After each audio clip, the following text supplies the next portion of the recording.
Ahí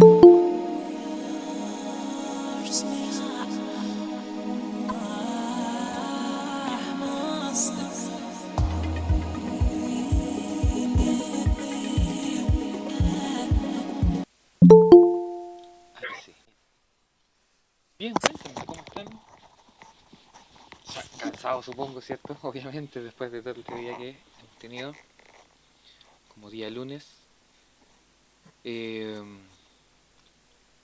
para los que han estado, ¿cierto? Estas semanas, estas 2 semanas en clase, y sobre todo los que estuvieron el día miércoles pasado, ¿qué deberíamos ver hoy día?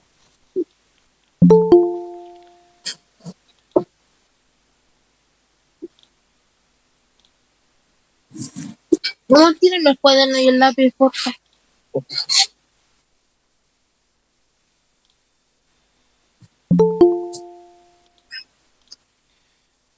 ¿Ves la pantalla, cierto?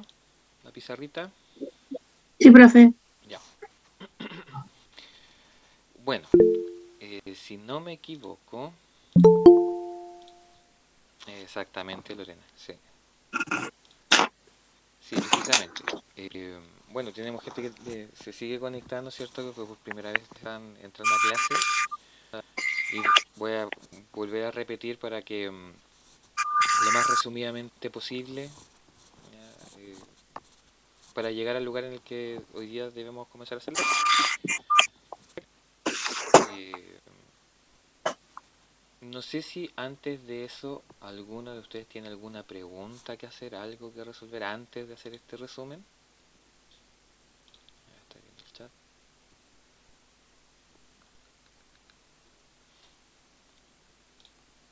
Parece que no. Ya.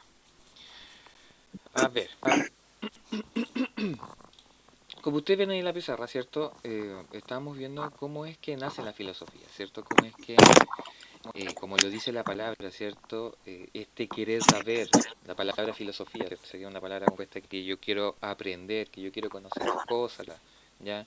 Busco el conocimiento, ¿cierto? Estoy en una constante indagación, ¿cierto? De las cosas que suceden a mi alrededor, ¿ya? Todo eso para entender el mundo.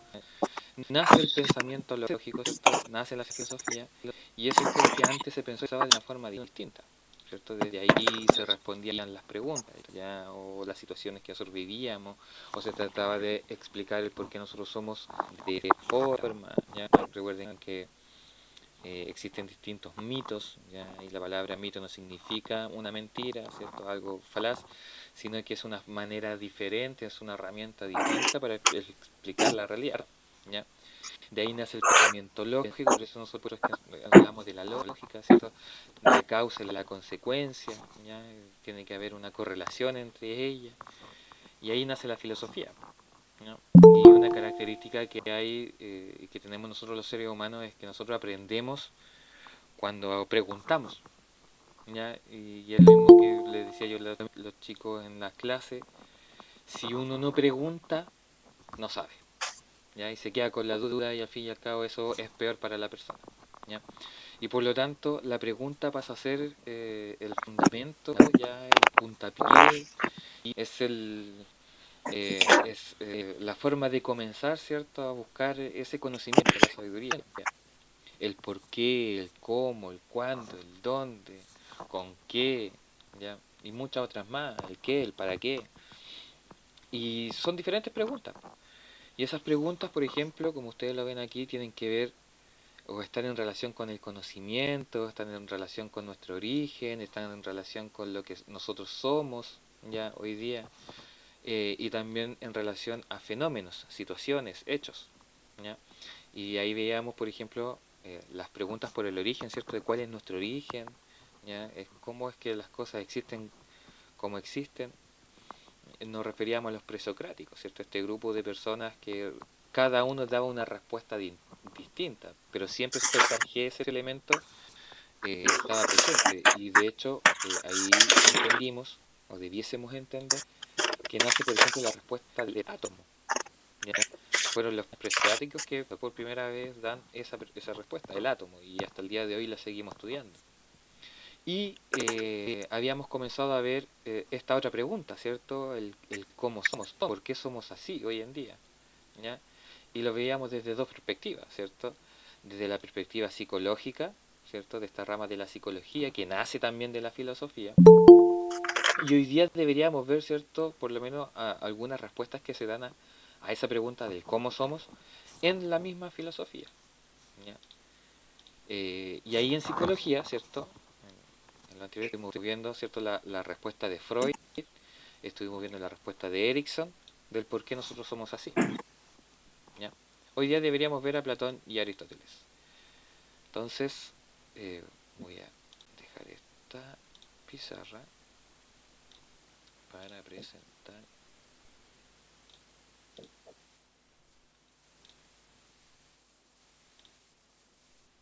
esta otra cosita. Esto de acá. ¿Ven la diapositiva, cierto? Sí, profe. Ya. Eh, bueno, antes de ver la respuesta de Erickson y de Freud, ¿cierto? Que son dos psicólogos muy reconocidos en el campo, veíamos, ¿cierto? Esta definición del temperamento, del carácter, ¿cierto? Nosotros hemos escuchado el cómo es una persona pasa por su personalidad, ya valga la redundancia. Y esa definición la pone Gordon Allport, ¿cierto? Es el apellido, Gordon Allport, la imagen está ahí, ¿cierto? Es la persona, es el psicólogo. Y no hablaba del temperamento, ¿cierto? Y no hablaba del carácter. Temperamento que tiene que ver con lo biológico, con la herencia, ¿cierto? Con las emociones, los afectos. Mientras que el carácter está relacionado con lo que nosotros nos vamos apropiando a medida que nos vamos desarrollando, ¿cierto? Estos hábitos de comportamiento. De ahí pasábamos a estos autores, por cierto, el primero Sigmund Freud. ¿Ven ahí la foto de Sigmund Freud?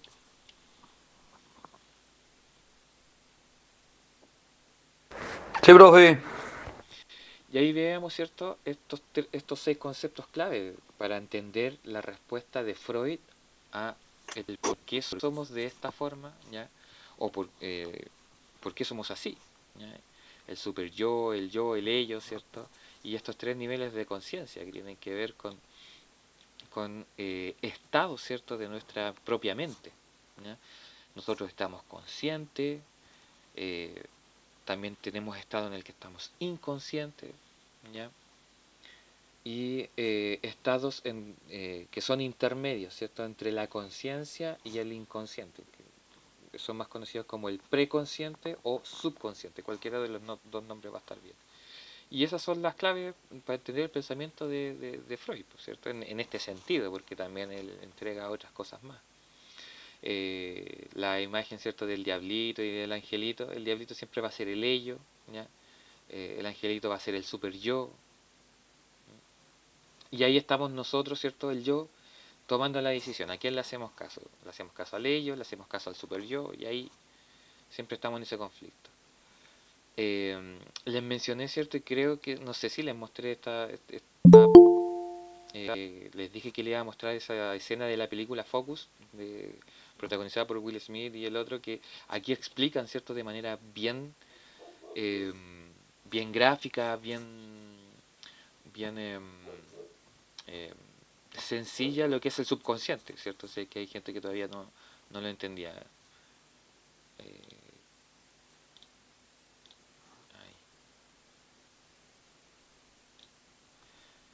y de ahí pasábamos, bueno, y la imagen del iceberg, ¿ya? En Freud es fundamental también porque nuestra personalidad, ¿cierto? Lo que nosotros mostramos, ¿ya? El cómo somos, es muy similar a un iceberg.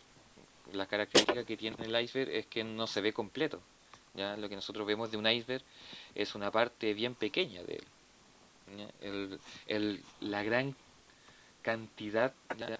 O el tamaño completo está prácticamente cubierto por el agua, está bajo el agua, entonces eso no se ve. Y en la personalidad nosotros pasa exactamente igual. Nosotros no mostramos todo lo que somos, ¿ya?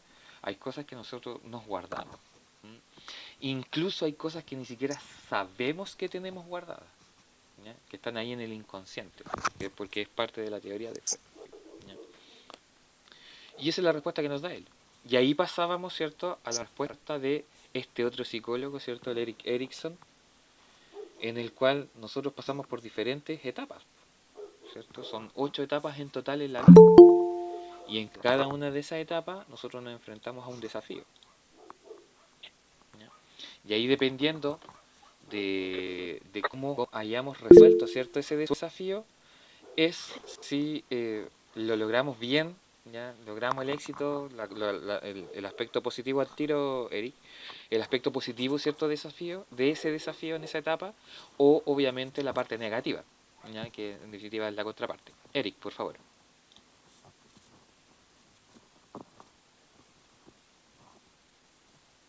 Parece que fue involuntaria la levantada de mano. Ya. Si no puede hablar también, se puede escribir en el chat, ¿ya? Yo también ahí estoy leyendo el chat. De hecho, voy a ver si es que no hay nada escrito. Ya. Eh, lo veíamos, por ejemplo, en la primera etapa, ¿cierto? De hecho, en las 3 primeras etapas, el responsable de que lo logremos bien, o los responsables de que logremos bien, ¿cierto? Esos desafíos, ¿cierto? Que salgamos exitosamente ese desafío, es 100% responsabilidad de los adultos, ¿ya?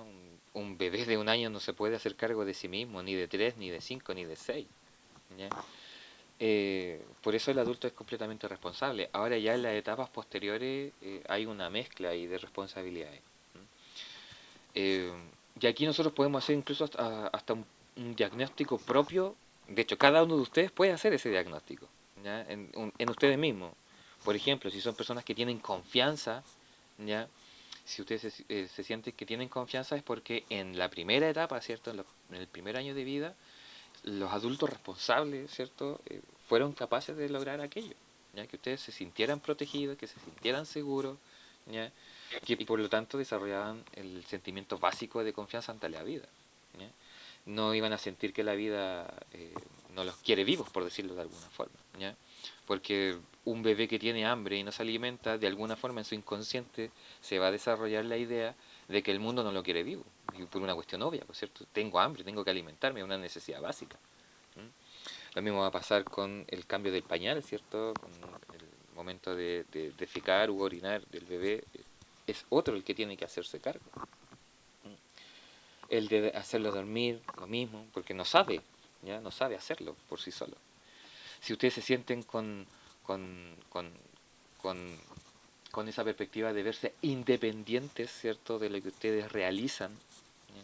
De verse que son capaces de hacer las cosas por sí solos, ¿ya? De hecho, que son capaces de hacer cosas, ¿ya? A eso se le llama autonomía, y es el desafío del éxito, ¿cierto? Que es lo que deberían lograr, ¿cierto?, en esta segunda etapa, aproximadamente a los 3 años.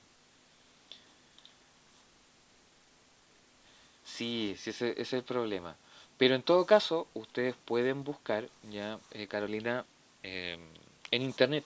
Toda esta información está en internet, ya. Usted pone ahí en el buscador, en Google, Altavista, no sé el que usted ocupa, generalmente la gran mayoría ocupa el Google, y pone ahí eh, teoría de desarrollo Ericsson y le va a salir la tabla. Y le va a salir un montón de tablas, ¿ya? Que fue lo que hice la clase pasada, ¿ya? Porque no tenía esta presentación. Eh, lo buscamos ahí en internet.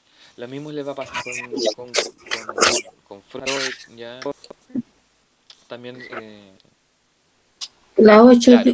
La otra las posibilidad ocho que usted etapas ahí de la mismo en el vida. aparato usted puede ¿Esa? agrandar, ¿cierto?, la imagen, ¿ya? Que si está conectada desde el teléfono, usted puede tomar cierta imagen y con los deditos, así como cuando lo hace con una foto, lo mismo, ¿ya? Eh, pero eso está en internet. Ustedes ponen etapas de desarrollo Ericsson y les va a salir todo esto, ¿ya? Y por el contrario, ¿cierto? Si no logran el éxito, estarían, ¿cierto?, cayendo en lo que es el fracaso. Y por eso, si nosotros somos personas que tenemos desconfianza en los demás, es porque no logramos, ¿cierto? Eso en la primera etapa. Si somos, si nuestros padres fueron demasiados controladores, ¿cierto?, que no nos permitieron hacer cosas. Por ejemplo, un niño de 3 años, un niño de 2 años va a ir a la cocina porque va a ver que los adultos van a la cocina y se meten ahí, que lavan la loza, ya, que mueven los utensilios, que sacan cosas, meten cosas, abren el refri. Los niños también hacen eso, ¿ya? Y si nosotros no les permitimos, ¿cierto?, desarrollar tareas que sean acordes a su edad, ¿cierto? Obviamente a un niño de 3 años yo no le voy a pasar un cuchillo para que eh, se ponga a cortar las verduras, no sé, o las frutas en la cocina, pero sí puede hacer otras tareas, como llevar las cosas, dejarla ahí en el lavaplatos, sacar, no sé, una cuchara, ir a buscar una cosa al refrigerador. Va a ver, ¿cierto?, que se ve independiente, pero si nosotros no le permitimos, eh, se va a configurar esa visión de que no se atreve, que no puede, que no debe hacerlo. Entonces se comienza a generar lo que es la vergüenza y la duda, ¿ya? Y después, obviamente, en las etapas posteriores eso se va sumando, ¿ya? ¿Por qué les digo esto? Porque esta es una de las cosas que la gente no toma en cuenta, ¿ya? Y es que nosotros como adultos tenemos que hacernos cargo de precisamente de los fracasos que tuvimos, ¿ya? En nuestra infancia, sobre todo en nuestra infancia, ¿ya? Ser personas que, si nosotros hoy día somos personas desconfiadas, tenemos que aprender a confiar. Si a nosotros nos da vergüenza, ¿cierto? Si dudamos de atrevernos a hacer cosas, tenemos que lograr la autonomía, ¿cierto? Vernos independientes. Si yo me siento malo para algo, ¿cierto? Si soy malo para la matemática, para el lenguaje, tengo que, de cierta manera, desarrollar el éxito, ¿cierto? De esa etapa. Entonces, nos tenemos que hacer cargo, nos tenemos que hacer cargo. Tenemos que hacer la operación contraria, ¿cierto? Tenemos que ser inversamente proporcional en ese sentido. Ya, y ninguno de nosotros, ¿cierto?, que está conectado a la llamada hoy día, puede decir que no, ¿ya? Porque ya no hay un adulto responsable que, que nosotros estemos, ¿cierto?, a cargo de él, que nos pueda arreglar esto. Ya no hay, no existe. Nosotros ahora somos la adulta y nosotros tenemos que hacernos cargo precisamente de aquello, ¿ya? Lamentablemente el adulto responsable ya tuvo su oportunidad, ¿ya? Y se desaprovechó, ¿ya?, por decirlo de alguna forma. Eso es lo que estuvimos viendo a grandes rasgos, ¿ya? No, este no lo vamos a ver porque Lawrence Colbert tampoco, así que prácticamente eso sería, ¿ya? Estas son las etapas de Erickson, anótenlo por ahí si hay gente que lo quiere seguir buscando, si quiere mirarse por ahí, ¿ya? Incluso existen otras imágenes en internet en donde, porque aquí la quinta, sexta, séptima y octava etapa no tienen las edades aproximadas, ¿ya? Pero la otra sí las tiene. Hay otras imágenes que sí tienen las edades aproximadas. Por ejemplo, la adolescencia y pubertad, ahí van a marcar 12 o 13 años hasta los 18 o 20. La juventud adulta desde los 20 hasta los 35, después de los 35 a los 55 o 60, y la última etapa, ¿cierto? La octava, que es la primera que se ve arriba, que dice madurez, es de los 60 años o 55 años en adelante, ¿ya? Hasta la muerte. Por eso el éxito ahí es la integridad y el fracaso es la desesperación. Y ahí se hace una evaluación de lo que se ha hecho toda la vida. Ahí ustedes pueden ir viendo, ¿cierto? Y Freud, lo que tenga que ver con estos 6 conceptos, ¿cierto? El super yo, el ello, consciente, subconsciente e inconsciente.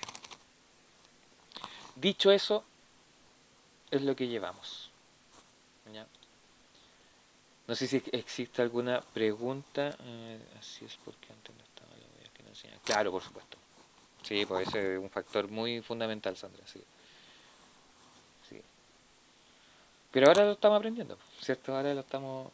De hecho, esto también se ve en enseñanza media. Yo por lo menos lo muestro, ¿ya? Y hasta antes que cambiaran el programa, porque lo cambiaron hace como 2 años, era obligatorio para tercero medio. Por eso es que a ustedes se les está evaluando eso, ¿ya? Ahora el programa en filosofía en enseñanza media se cambió. No en el caso de ustedes. Así que, dicho eso, preguntas, comentarios, algo que agregar antes de que partamos ya, ¿cierto?, a responder desde la filosofía, porque aquí estábamos con los psicólogos, con algunos psicólogos, ¿no? Con lo que es Aristóteles y Platón, pues. No sé si alguien buscó información de Aristóteles y Platón. ¿Cuál es la respuesta que ellos dan respecto del por qué nosotros somos así? ¿Cierto? Que es una de las tantas preguntas que se hacen, ¿cierto?, dentro de la rama de la filosofía también. Hoy día ya es mucho más específico también de lo que es la psicología. Ah, claro, ya, Scarlett, claro. Bueno, ahí está, por ejemplo, una de las grandes diferencias en el caso mío, ¿cierto? Yo no soy psicólogo, tampoco soy filósofo, ni tampoco soy teólogo. Yo soy profesor de psicología, profesor de filosofía y profesor de religión, ¿ya? Pero, eh, pucha, a lo mejor algunas personas pueden tener consejo en esto.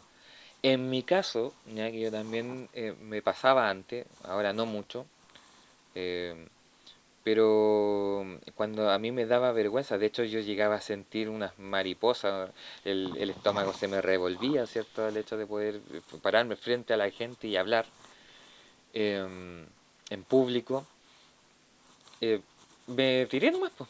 Me tuve que parar en un escenario, tuve que hablar al frente de la gente, hacerlo nomás, ¿ya? Recuerde que precisamente esa parte de lo que es la vergüenza, el hecho, tiene que ver ahí en las partes de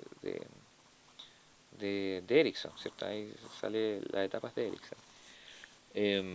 Pero no sabría aconsejarte muy bien, Scarlett, qué acciones concretas tú podrías hacer para que dejes de sentir vergüenza, ¿ya?, frente al público. Eh, Hay distintas técnicas, ¿ya? La más básica que tiene que ver con el cuento de la respiración, de llevar a tu mente a otra parte. Hay algunos que han aconsejado, ¿cierto?, imaginarse al público desnudo, ¿cierto?, semidesnudo, ya, para que no sienta la vergüenza, y así, hay muchas otras.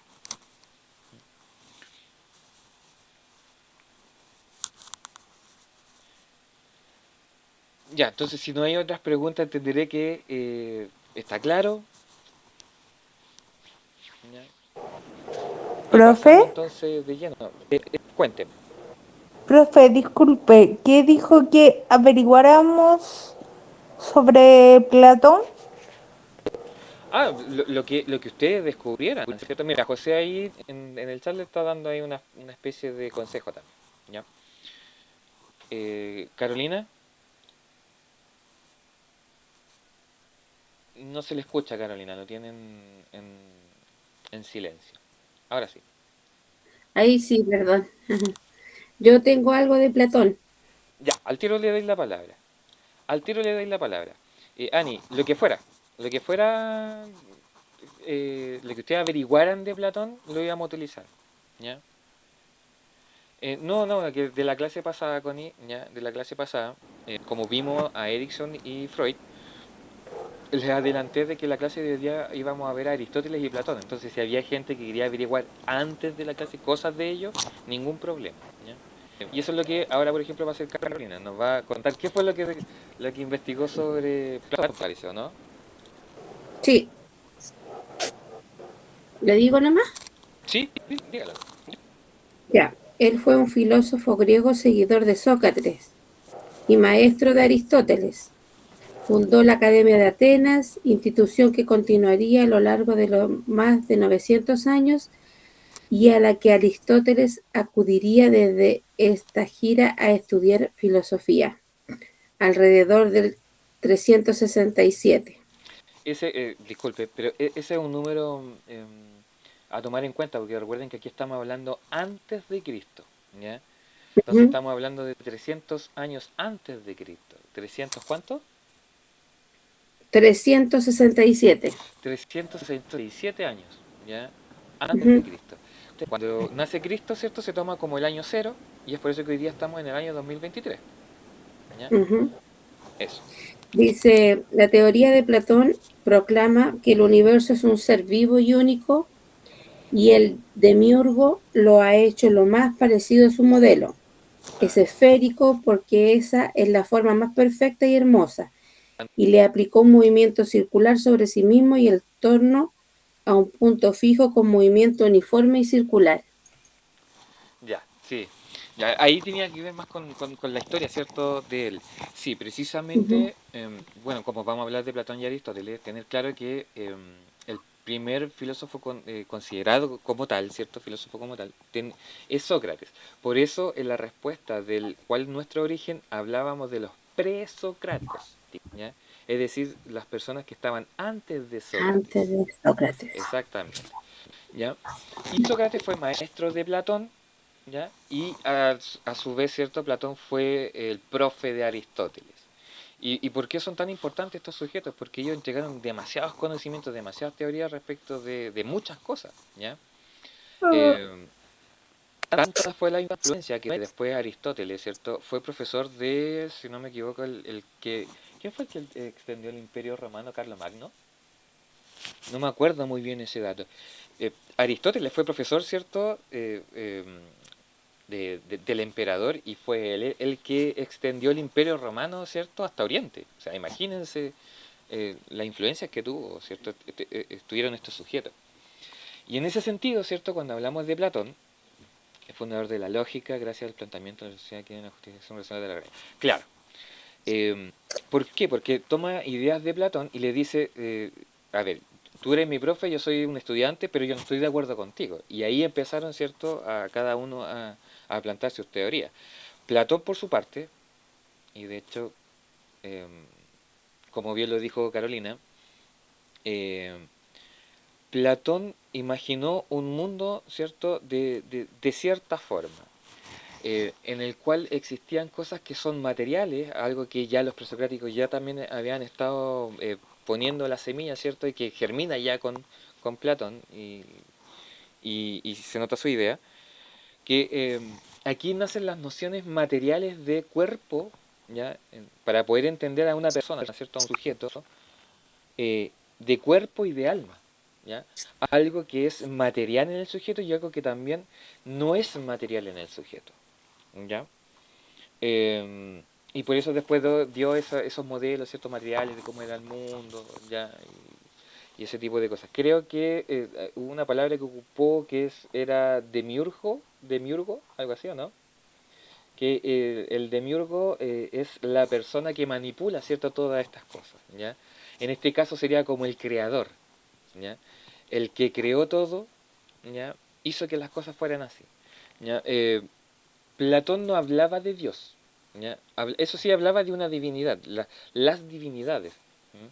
Si bien ellos utilizaban la lógica, ¿cierto? Y utilizaban el lenguaje, el raciocinio, ya para dar explicaciones mucho más racionales, ya a diferencia de la mitología, también ocupaban la mitología, ¿ya? Porque aparte de hablar del demiurgo, Carolina, creo que dijiste algo relacionado con em, a ver, ¿podrías leerlo de nuevo? Que no me acuerdo muy bien, porque de ahí quiero sacar una idea.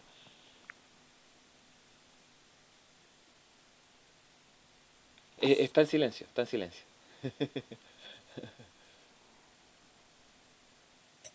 Y ahora sí, ¿sobre la teoría o sobre lo que yo describí de él como personaje? De la teoría. Que él proclama que el universo es un ser vivo y único. Ujú. Y el demiurgo, que es lo que había dicho usted recién, lo ha hecho lo más parecido a su modelo. Yo pienso que ahí habla como de la Tierra, porque dice es esférico, porque esa es la forma más perfecta y Sí, ahí hermosa. está. Ahí está. Sí, precisamente. Hay dos cosas que quería rescatar. La primera es lo que tenía que ver con lo esférico, ¿ya? Mm, Em, la esfera es considerada el elemento de la perfección, ¿ya?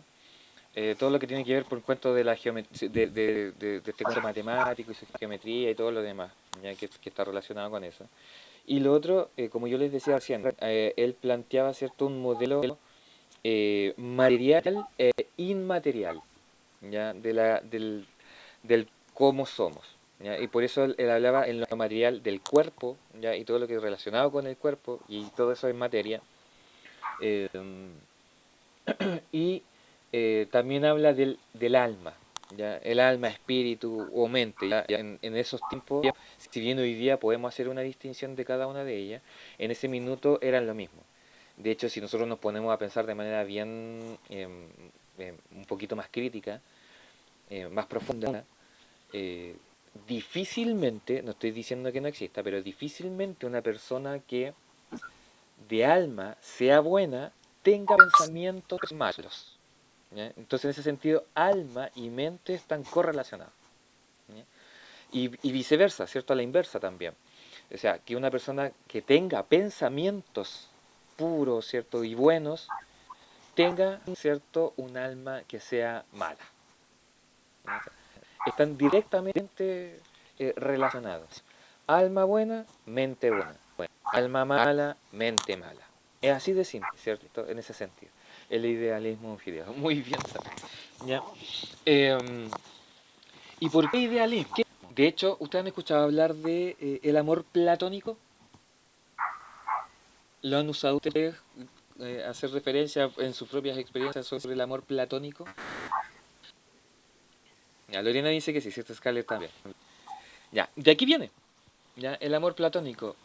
Y aquí ya voy a hacer más referencia a la respuesta de Platón. ¿Ya? Cuando él plantea, ¿cierto?, lo del amor, bueno, nosotros hoy día entendemos el amor platónico de una forma, ¿ya? Que es como supuestamente ese amor inalcanzable, ¿cierto? En donde yo no tengo acceso, en donde es una figura, ¿cierto? No sé, pues, a mí me preguntasen a mí cuál es mi amor platónico, yo voy a decir Shakira, por ejemplo, ¿ya? Que es una persona que es inalcanzable, ¿ya? Para uno se supone que no, pero ese no es el verdadero significado del amor platónico, ¿ya? Exactamente. Ese es el significado que tiene el común de la gente, para los que están leyendo el chat, ¿ya? La respuesta de Scarlett, ese es lo que entiende el común de la gente, ¿ya? Cuando se hace referencia al amor platónico. Y en realidad lo que quiere decir el amor platónico es que nosotros idealizamos un modelo de pareja, ¿ya? Recuerden que hoy día, ¿cierto?, las orientaciones sexuales son bien abiertas, ¿ya? Y pueden haber personas que les gusten al mismo sexo, al sexo opuesto, ambos y otras alternativas más. En este caso, ¿cierto? Eh, yo idealizo a mi pareja, ¿ya? ¿Qué es lo que sucede? Es la problemática y con nosotros como cultura, ¿ya? En un caso bien concreto, exactamente, el modelo de hombres en los cuentos en donde se muestran al famoso modelo del príncipe azul en la historia, ¿ya? Y ahí tenemos a toda la historia, por cierto, el príncipe azul. Los chistes que han hecho los humoristas respecto de esto, ¿ya?, están íntimamente relacionados con este modelo, porque nosotros idealizamos a una persona perfecta como pareja, ¿ya? Que sea romántica, que sea de cierta forma cariñosa y bla, y le ponemos adjetivos, ¿cierto? Esa es la idealización, ¿ya? Idealizamos a un ser humano perfecto como pareja, ¿ya? Sea quien sea, ¿cierto? Del mismo sexo, del sexo opuesto, da lo mismo. Siendo pareja, ¿cierto? Nuestro amor platónico, ¿ya? Nosotros lo idealizamos, entonces lo ponemos como modelo, ¿ya? De una persona que es honesta, que siempre dice lo que... y cada uno de nosotros tiene un modelo, ¿ya? Y ese modelo, ¿ya?, a ese modelo nosotros le llamamos amor platónico, ¿ya? Ahora, la gente entiende, ¿cierto?, la definición que nos dieron ustedes, ¿cierto?, y Scarlett en el chat, porque esa idealización la llevamos, ¿cierto?, que es una idea que tiene que ver con el alma, que tiene que ver con la mente, la llevamos a la materia. Y ahí la aterrizamos, ¿cierto?, en una figura terrenal. En el caso mío, ¿cierto?, va a ser Shakira, como el ejemplo que yo le ocupé recién, ¿ya? Y así otras personas lo van a, esa idealización, ¿cierto?, lo van a hacer en otro tipo de personas, ¿cierto? Va a alcanzar en lo material. Profe, ¿Sí? disculpe que lo interrumpa, Pero por favor, si esa es la idea. pero ya, ¿le puedo hacer una pregunta? Dale. ¿Cuál es la idealización de la idea de cabello? Porque aquí estoy leyendo de Platón. Ya, ok. Ya, lo que pasa... pucha, a ver, ¿dónde tengo ese...? Yo tenía por ahí... A ver. Voy a tratar de ocupar la pizarra entonces, para poder explicar esa parte, porque eso también es fundamental, porque también